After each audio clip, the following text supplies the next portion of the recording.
안녕하세요. 닥쳐라 정치입니다. 동아일보가 역대급으로 윤석열 대통령을 때려 화제를 모으고 있습니다. 그러니까 윤석열 대통령을 향해 전두환 취급을 하는 칼럼을 내며 비판을 쏟아냈는데, 그렇다면 윤석열 대통령 역시 전두환과 같은 독재자라는 취급을 한 것입니다. 와, 동아일보가 이런 기사를 내다니 정말 충격입니다. 충격.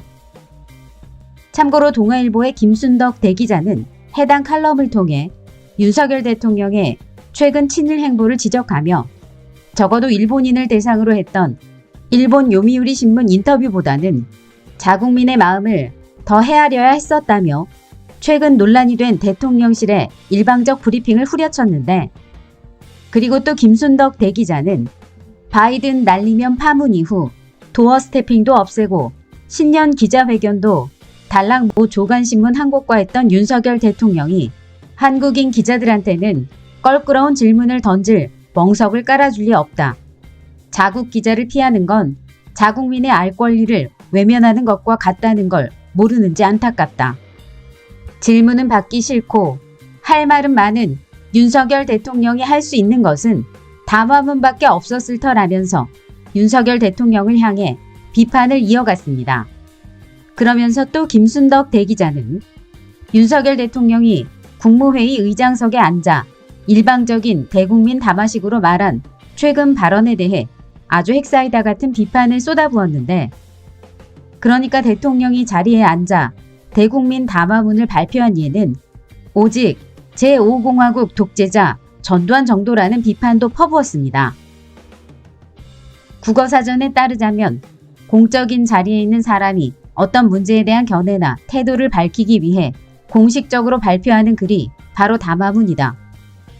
21일 윤석열 대통령이 국무회의 모두 발언 중간에 국민 여러분, 이제는 일본을 당당하고 자신있게 대해야 합니다라고 국민을 호명한 부분이 담화문임을 입증한다. 그럼에도 대통령실 관계자는 이것이 담화문이 아닌 대국민 담화 수준이라고 말했다. 그렇게밖에 말할 수 없는 이유는 양심에 찔리기 때문이라고 생각한다. 아무리 제왕적 대통령이라는 말이 난무하는 나라라고 해도 대국민 담화문을 발표할 적엔 공적 인물이 국민을 대신하는 카메라 앞에 바른 자세로 서서 담화문을 읽는 게 원칙이다. 1965년 한일협정 당시 3차례나 담화문을 발표했던 박정희 대통령도 그렇게 했다. 사진 자료를 뒤져보니 대통령이 앉은 자리에서 대국민 담화문을 발표한 예는 제5공화국 독재자 전두환 정도다. 4.13 호원 조치 같은 담화문을 국무회의가 아닌 대통령 집무실에 홀로 앉아 거만하게 읽었다. 이번처럼 대통령이 국무회의에서 의장 자리에 앉아 모두 발언 형식으로 대국민 담화 수준을 읽는 경우는 처음 봤다라면서 윤석열 대통령을 독재자 전두환과 비교하며 말 그대로 전두환 취급을 하며 후려쳤습니다. 또 김순덕 대기자는 이어서 뭐라고 평가했냐면, 윤석열 대통령 연설에는 출구가 없는 미로에 갇힌 기분이다.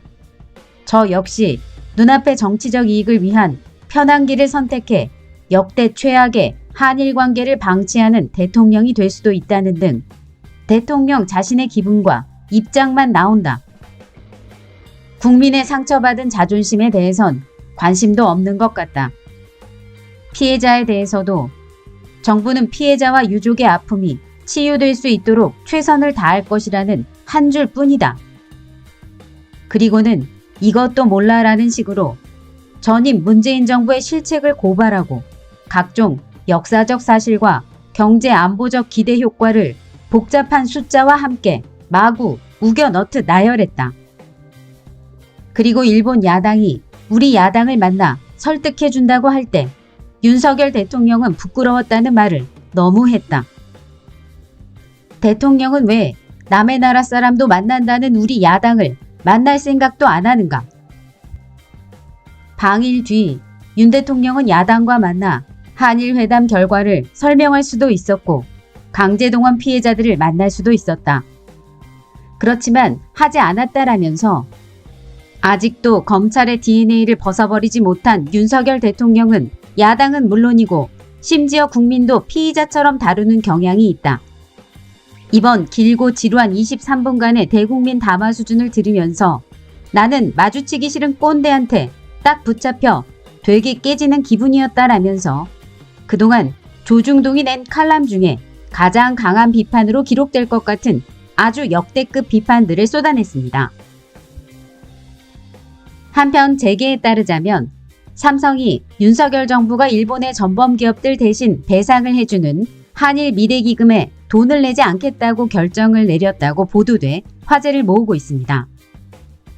그리고 학교에 한번 다녀왔던 이재용 회장이 이끄는 삼성이 윤석열 대통령의 대일 구륙 외교 추진에 대해 한마디로 그냥 태클을 걸어버린 꼴이라는 건데 삼성그룹의 입장도 이해가 되는 게 아니 삼성이 한일 미래기금에 돈을 내는 순간 가뜩이나 나쁜 여론재판의 표적이 되는 것은 물론 앞으로 정권이 바뀔 경우 무슨 꼴을 당할지 모르는 일 아니겠습니까?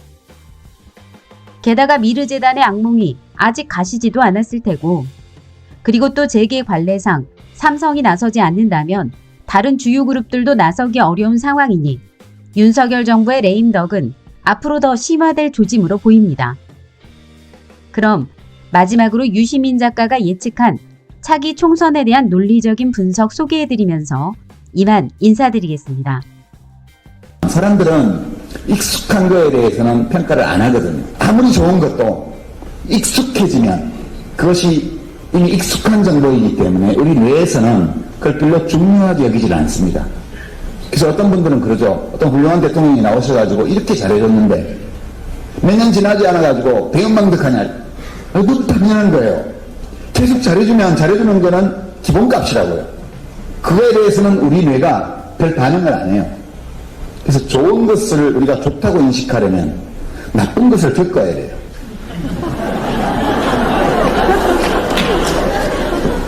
일부러 겪을 건 없는데 그냥 겪게 돼요. 그게 인간사더라고요. 그래서 아무리 빛나고 훌륭한 어떤 시기도 영속될 수 없고요. 아무리 끔찍해 보이는 시기도 영속되지 않습니다. 우리 인생이 개인의 삶도 그러하고 어떤 사회의 역사도 그러한데 늘 기복이 있는 것이거든요. 저는 그것이 우리가 자연이 우리에게 안겨준 그런 운명이라고 생각합니다. 지금이 아주 추하고 더럽고 끔찍하고 납득 불가한 상황이라면 그러면 그 한 시기에는 그와 반대의 상황이 예비되고 있는 것입니다.